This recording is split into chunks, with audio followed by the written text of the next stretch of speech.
আসসালামু আলাইকুম। আমি সুলতানা রাজিয়া, সহকারী শিক্ষক, engineering university girls school and college. তৃতীয় শ্রেণীর শিক্ষার্থীরা, অনলাইন ক্লাসে তোমাদেরকে স্বাগত।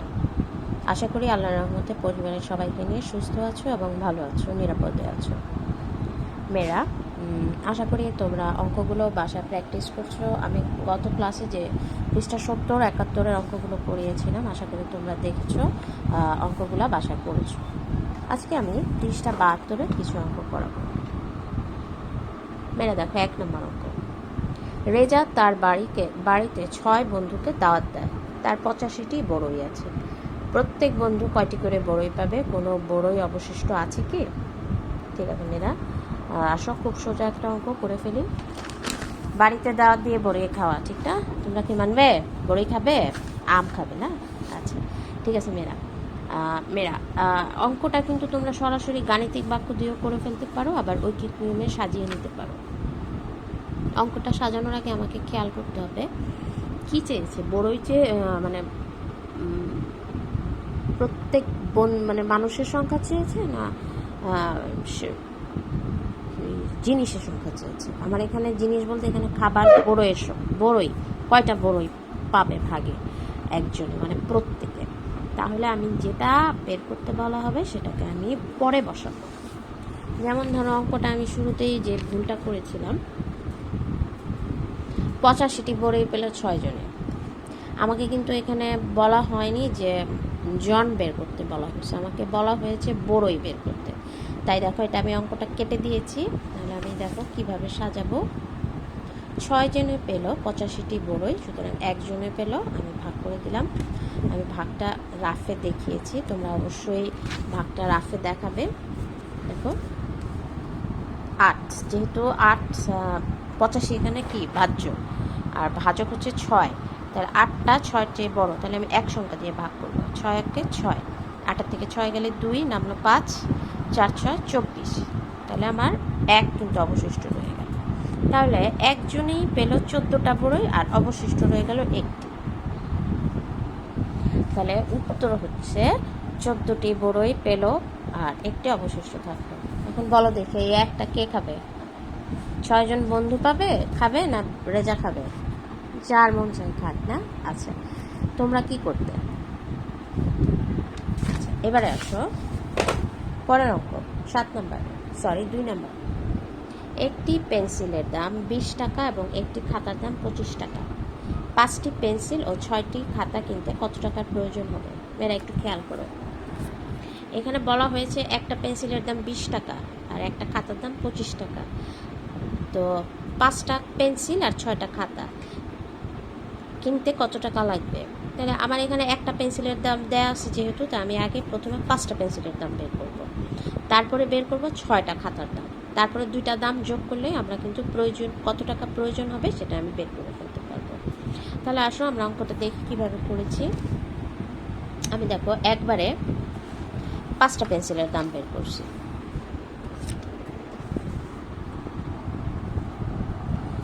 যেহেতু 5টা পেন্সিলের দাম বেশি, তাহলে আমার কি করতে হবে? অঙ্কটাকে গুণ করতে হবে।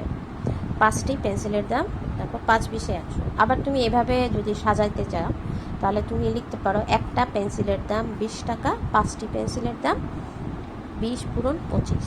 তোমরা দোনোভাবেই করতে পারো, ঠিক আছে? আচ্ছা, এবার 6টি খাতার দাম। যেহেতু একটা খাতার দাম কয় টাকা মেয়েরা? 25 টাকা, ঠিক আছে? তাহলে 6টা খাতার দাম হচ্ছে 25 পূরণ 6, গুণ করে পেলাম 150 টাকা। তাহলে দেখো আমি এবার 5টা পেন্সিল আর 6টা খাতার দাম পেয়ে গেলাম। তাহলে 5টি পেন্সিল ও 6টি খাতা কিনতে লাগবে 100 যোগ 150, আমার আসলো 250 টাকা। উত্তর 250 টাকা। কি মেয়েরা, খুব সোজা না? এবারে আসো 3 নম্বর অঙ্ক। একটি 7 মিটার লম্বা ফিতা 5 ভাগের 3 ভাগ রুমাকে দেয়া হলো। রুমা ফিতাটির কত মিটার পেল? আচ্ছা, কয় মিটার ফিতাকে 5 ভাগ করছে এটাকে খেয়াল করতে হবে। 60 মিটার ফিতাকে, মানে 60 মিটার একটা ফিতা, সেটাকে 5 ভাগ করা হয়েছে এবং সেখান থেকে 3 ভাগ রুমাকে দেয়া হয়েছে। তাহলে আমাকে বলা হয়েছে 3 ভাগে কয় মিটার আছে, মানে রুমা কত মিটার ফিতা পেল। আচ্ছা, আচ্ছা, আমরা অঙ্কটাকে একটু ধরতে হবে যে 60 মিটার ফিতা সমান 5 ভাগ। ঠিক আছে, তাহলে আমার প্রথমে বের করতে হবে এক ভাগে কয় মিটার ফিতা আছে। তাহলে দেখো আমি অঙ্কটা করেছি, 5 ভাগ সমান 60 মিটার, তাই 1 ভাগ সমান, যেহেতু 1 ভাগ চেয়েছে মানে কম চেয়েছে, তাহলে অবশ্যই অঙ্কটা কী হবে, ভাগ হবে। তাহলে দেখো 60 ভাগ 5, দেখো আমি রাফে যদি ভাগটা করি, প্রথম সংখ্যা দিয়ে ভাগ যাবে, মানে একটা সংখ্যা নিতে হবে, 5 অঙ্কে 5, 6 থেকে 5 গেলে 1, এবার 0, 5 দুগুণে 10, তাহলে কত, 12 মিটার। তাহলে দেখো 1 ভাগ ফিতায় 12 মিটার আছে, তাহলে রুমাকে কয় ভাগ দেওয়া হয়েছিল, 3 ভাগ দেওয়া হয়েছিল। তাহলে দেখো নেক্সট স্টেপে 1 ভাগ সমান 12 মিটার, যেহেতু 3 ভাগ দেওয়া হয়েছে, বেশি দেওয়া হয়েছে, তাহলে আমার কি হয়ে যাবে, গুণ হয়ে যাবে, 3 12 36। এবারে দেখো একটু খেয়াল করো মেয়েরা, কখন গুণ হবে আর কখন ভাগ হবে। 1 ভাগ, এরকম 1 যখন বের করতে বলা হবে, 1 ভাগ বা একজন, তখন সেক্ষেত্রে ভাগ হবে। আর যখন বলা হবে 3 4, মানে বেশি বলা হবে, তখন সেক্ষেত্রে গুণ হবে। এই কথাটা কিন্তু আমাদেরকে মনে রাখতে হবে। অনেক সময় আমরা কনফিউজড হয়ে যাই যে কখন গুণ হবে কখন ভাগ হবে, যেহেতু তোমরা ছোট মানুষ, কনফিউজড হবে। তো আমরা যদি এই ক্লুটা মনে রাখি, তাহলে আমরা আর বিভ্রান্ত হব না। যখন এক চাওয়া হবে, একটার দাম বা একটা ভাগ, তখন হয়ে যাবে ভাগ, আর বেশি চাওয়া হলে হয়ে যাবে গুণ। 4 নম্বর, একটি আলমারিতে 55টি বই আছে, এরকম 12টি আলমারিতে কতগুলো বই আছে। খুব সোজা, একটি আলমারিতে আছে 55টি বই, তাহলে 12টি আলমারিতে বেশি চাওয়া হয়েছে, তাহলে আমার গুণ হয়ে যাবে। দেখো আমি রাফে গুণটা করেছি, 5 দুগুণে 10, হাতে আছে 1, 5 দুগুণে 10 আর 1 11, 10 হলাম 0, 5 অঙ্কে 5, হাতে নাই, 5 অঙ্কে 5, তাহলে যোগ করে দাও, 0, 5 আর 1 6, 5 আর 1 6, তাহলে 12টি আলমারিতে 660টি বই আছে। এবার আসো 5 নম্বর, একটি শ্রেণীতে 44 জন শিক্ষার্থী আছে, প্রতি বেঞ্চে 4 জন করে শিক্ষার্থী বসলে কয়টি বেঞ্চের প্রয়োজন হবে। আচ্ছা মেয়েরা, এখানে কি হবে, কি মনে হয়, গুণ হবে না ভাগ হবে? আমরা কিন্তু এরকম একটা অঙ্ক পৃষ্ঠা 70-71 সময় মনে হয় করেছিলাম, আবারও সেরকম একটা অঙ্ক আসছে। আমরা যদি অঙ্কটাকে আগে সাজাই, তাহলে আগে আমাকে প্রথমে বের করতে হবে কি চেয়েছে, শিক্ষার্থীর সংখ্যা চেয়েছে না বেঞ্চের সংখ্যা চেয়েছে, কয়টি বেঞ্চের প্রয়োজন হবে, বেঞ্চ চেয়েছে। তাহলে আমি যদি অঙ্ক যখন সাজাবো, তখন বেঞ্চটাকে পরে রাখবো। দেখো 4 জন শিক্ষার্থী বসে একটি বেঞ্চে, সুতরাং আমার শিক্ষার্থী কয়জন আছে, 44 জন। তাহলে 44 জন শিক্ষার্থী বসে, 44 ভাগ 4, দেখো রাফে আমি ভাগ করেছি, 4 অঙ্কে 4, কিছু নেই, নামালাম 4, 4 অঙ্কে 4, তাহলে আমার আসলো 11টা।